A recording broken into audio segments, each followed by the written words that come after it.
Today we're going to be working on a new concept. Up to this point, we've been thinking about metabolic regulation in terms of how you modify enzymes or how you change the level of enzymes in order to alter their activity. So we've thought about that in the context of covalent modifications, allosteric regulations, transcriptional changes.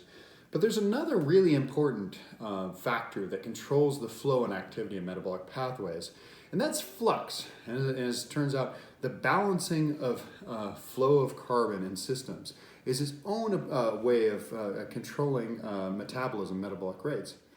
And to begin to understand that, you have to start to appreciate the difference between steady state equilibrium and flux. So if this were your, say, body's glucose pool, you can imagine you have a certain amount of glucose in you, right?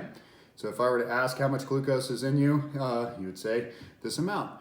But don't you think that the amount of glucose that you use and consume depends on how fast you run, but yet somehow the total amount of glucose in you stays the same? Well, what does that mean?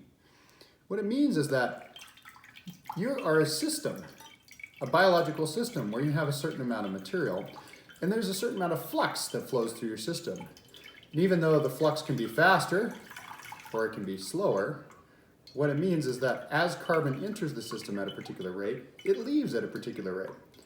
This is sort of the fundamental principle behind flux balance analysis, and this is one of the things that we're going to be learning about today and this week, about how to use this concept to understand biological systems and how to predict their outcomes.